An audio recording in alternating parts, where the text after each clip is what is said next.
আসসালামু আলাইকুম, কি অবস্থা তোমাদের? আজকে হচ্ছে আমরা যে বিষয়টা নিয়ে কথা বলবো সেটা হচ্ছে ত্রিকোণমিতির সূত্র নিয়ে কথা বলার চেষ্টা করব। তো ত্রিকোণমিতির সূত্র নিয়ে কথা বলার আগে আমাদের ফার্স্টে জানতে হবে এবার ত্রিকোণমিতিক অনুপাত কয়টা আছে। আমাদের ত্রিকোণমিতিক অনুপাত আছে হচ্ছে ছয়টা। ত্রিকোণমিতিক অনুপাতগুলো কি কি সেটা হচ্ছে সাইন, কস, তারপর হচ্ছে কোসেক, তারপর হচ্ছে সেক, টেন, কট। এই হচ্ছে ছয়টা ত্রিকোণমিতিক অনুপাত। এর বাইরে ত্রিকোণমিতির আর কিছু নাই, আর কি অনুপাত নাই, মানে ত্রিকোণমিতি পড়তে গেলে এইগুলা জিনিসগুলোই থাকে: সাইন, কস, কোসেক, সেক, টেন, কট। তো এই ছয়টা টার্ম আছে যেটাকে বলা হয় ত্রিকোণমিতিক অনুপাত আর কি। ঠিক আছে, তাহলে ত্রিকোণমিতিক অনুপাত কয়টা? ত্রিকোণমিতিক অনুপাত হচ্ছে আমাদের মোট ছয়টা। আচ্ছা, এরপরে যদি আসি, সাইনের পাশে যদি আমি একটা থিতা দিয়ে দিই, এই থিতা দ্বারা নির্দেশ করে হচ্ছে কোণ।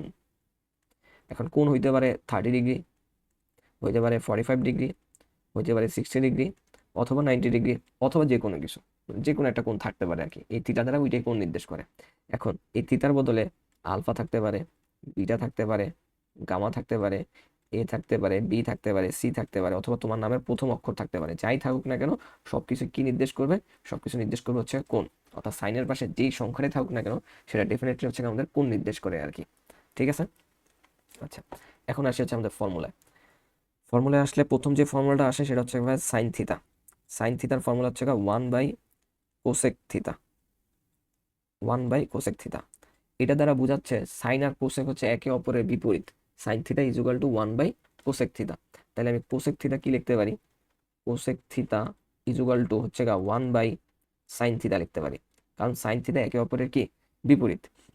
তাহলে সাইন থিতা হচ্ছে 1/কোসেক, আর কোসেক থিতা হচ্ছে 1/সাইন থিতা লিখতে পারি। তাহলে এখন হচ্ছে আমরা কস থিতা কি লিখতে পারবো? কস থিটা হচ্ছে 1/সেক থিতা। তাহলে কজ আর সেক কি একে অপরের বিপরীত। তাহলে সেক থিটা কি লিখতে পারবো? সেক থিটা লিখতে পারবো হচ্ছে 1/কস থিতা। 1/কস থিতা, কারণ কি? কারণ হচ্ছে কজ আর সেক হচ্ছে একে অপরের বিপরীত। ঠিক আছে। আচ্ছা, এরপরে যদি আমরা যাই, এরপরে আছে হচ্ছে টেন থিতা।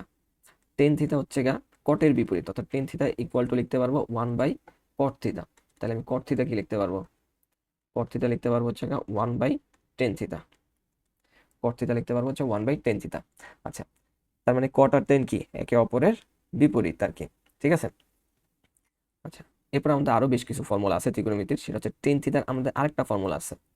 টেন থিতা তো 1/কট থিতা লিখলাম, আরেকটা ফর্মুলা আছে সেটা হচ্ছে sine theta divided by cos theta. এটা হচ্ছে টেনের আরেকটা ফর্মুলা, টেন থিতা আরেকটা formula, sine theta divided by cos theta. এখন টেন আর কট কি একে অপরের বিপরীত না? তাহলে কট থিতা আমি কি লিখতে পারবো? কট থিতা লিখতে পারবো ঠিক এটা উল্টাটা, অর্থাৎ কস থিতা ডিভাইডেড বাই হচ্ছে সাইন থিতা। এটা ঠিক আমি উল্টাটা লিখতে পারলাম আর কি। ঠিক আছে, কারণ টেন আর কট কি একে অপরের বিপরীত। টেন থিতা যদি হয় সাইন থিতা বাই কস থিতা, তাহলে এটা উল্টাটাই হবে হচ্ছে কট থিতা। এটা মনে রাখার আরেকটা টেকনিক আছে, বা আমি পার্সোনালি ভাবে মনে রাখতাম, সেটা হচ্ছে কট শুরু হয় কি দ্বারা? সি দ্বারা। আর উপরে কি থাকবে? সি দ্বারা শুরুটাই থাকবে, অর্থাৎ কস থাকবে আর কি। ঠিক আছে, তাহলে নিচে ডেফিনেটলি সাইন থাকবে। আর কট যদি আমি পারি, কটের উল্টাটাই হচ্ছে আমার টেন থিতা আর কি। ঠিক আছে। আচ্ছা, এরপরে আমাদের আরেকটা যেটা ফর্মুলা আছে সেটা হচ্ছে sine square theta plus cos square theta is equal to হচ্ছে 1। এটা হচ্ছে আমাদের আরেকটা ফর্মুলা, এটা মোস্ট ইম্পর্টেন্ট একটা ফর্মুলা, সেটা হচ্ছে sine square theta plus cos square theta is equal two 1। আচ্ছা, এখান থেকে দুইটা জিনিস লেখা যায় ম্যাথ করার সময়, এই দুইটা জিনিস আমাদের খুব কাজে লাগে। যেমন আমি যদি শুধু সাইন স্কোয়ার থিতাটাকে এক পাশে রাখি, তাহলে কসটাকে ওই পাশে নিয়ে গেলে আমার কি হয়ে যাবে? বিয়োগ হয়ে যাবে। তাহলে 1 - কজ স্কোয়ার থিতা, এটা একবার লেখা যায়। আবার কজ স্কোয়ার থিতাটাকে যদি আমি এক পাশে রাখি, তাহলে 1 - সাইন স্কোয়ার থিতা লেখা যায়। তার মানে এই একটা ফর্মুলা থেকে আমার কয়টা পার্ট বের হইলো? একটা ফর্মুলা থেকে আমাদের পার্ট বের হইলো হচ্ছে দুইটা। এটা হচ্ছে আমার মেন ফর্মুলাটা, sine square theta plus cos square theta is equal two 1। এটা হচ্ছে আমার মেন ফর্মুলাটা আর কি। ঠিক আছে, এবং এটা থেকে ম্যাথে বিভিন্ন টাইপের আসতে পারে। দুইটা বের হয়েছে ফর্মুলা, শুধু সাইন স্কোয়ার থাকলে আমরা লিখতে পারবো 1/কজ স্কোয়ার থিটা, আর কজ স্কোয়ার থাকলে লিখতে পারবো হচ্ছে 1 - সাইন স্কোয়ার থিটা। ঠিক আছে। আচ্ছা, এরপরে আসি, আমাদের আরেকটা ফর্মুলা আছে সেটা হচ্ছে sec square theta. Sec square theta আমরা লিখতে পারি হচ্ছে 1 + টেন স্কোয়ার থিটা। এখান থেকে আমাদের একটা ফর্মুলা বের হয়েছে, মানে এটা হচ্ছে মেইন ফর্মুলা। এখান থেকে আমাদের আরেকটা জিনিস আমরা লিখতে পারি, সেটা হচ্ছে সেক স্কোয়ার থিটা। এই টেনটাকে যদি আমি ইকুয়াল সাইনের এই পাশে নিয়ে আসি, এই পাশে প্লাস ছিল, ওই পাশে নিয়ে গেলে আমার কি হয়ে যাবে? মাইনাস হয়ে যাবে। তাহলে sec square theta minus tan square theta is equal to হচ্ছে কি 1। এটাও লেখা যায়। আচ্ছা, এরপরে আমাদের আরেকটা যেটা ফর্মুলা সেটা হচ্ছে cosec square theta. Cosec square theta হচ্ছে 1 প্লাস কট স্কোয়ার থিটা।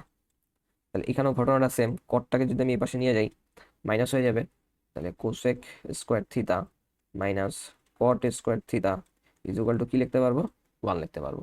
ঠিক আছে, তবে এগুলো হচ্ছে মেন ফর্মুলা, এটা হচ্ছে মেন ফর্মুলা। এটা থেকে হচ্ছে আমার কি বেরিয়েছে, এটা বেরিয়েছে, এটা থেকে আমার কি বেরিয়েছে, এটা বেরিয়েছে আর কি। ঠিক আছে, তো এটা হচ্ছে মেন ফর্মুলা, আমাকে এইভাবে মনে রাখতে হবে। আমার ম্যাথে যদি প্রয়োজন হয় আমি এইভাবেও কি করতে পারবো, ব্যবহার করতে পারবো আর কি। ঠিক আছে, সাইন থিটা এটার ক্ষেত্রে সেম ঘটনা, এভাবে হচ্ছে আমি ম্যাথে ব্যবহার করতে পারবো। তবে ম্যাথ যদি ফর্মুলা যদি বলি, এই দুইটা ফর্মুলা খুবই ইম্পর্টেন্ট, একটা দুইটা, দেন পরে যে স্কোয়ারের 3টা টার্ম দেখালাম, এই যে একটা, আর এখানে হচ্ছে 2টা আর 3টা, এগুলো হচ্ছে মোস্ট ইম্পর্টেন্ট ত্রিকোণমিতি ম্যাথের জন্য আমাদের। আশা করি বুঝাইতে পারছি। আমরা যদি এতটুকু জানি ত্রিকোণমিতি, তাহলে হচ্ছে ত্রিকোণমিতির বেসিকটা হচ্ছে আমরা শিখে ফেললাম আর কি। ঠিক আছে, ত্রিকোণমিতি ম্যাথ করার জন্য আমাদের ঠিক এতটুকুই দরকার, মানে ম্যাথ করার জন্য আমরা প্রিপেয়ার আর কি। ঠিক আছে, তো এরপরের ভিডিওগুলোতে আমি ত্রিকোণমিতি নিয়ে আরও অনেক ভিডিও আপলোড করবো ইনশাল্লাহ। তো ত্রিকোণমিতি ম্যাথ নিয়ে এরপর সামনে ভিডিওগুলো দেওয়ার চেষ্টা করবো। তোমরা আমার চ্যানেলটা ইউটিউব জোবার্স ম্যাথ এবং ফেসবুক দুটোই হচ্ছে লাইক দিয়ে রাখতে পারো, ফলো দিয়ে রাখতে পারো, অথবা সাবস্ক্রাইব করে রাখতে পারো। এই তো, দেখা হবে অন্য কোনো ভিডিওতে। আল্লাহ হাফেজ।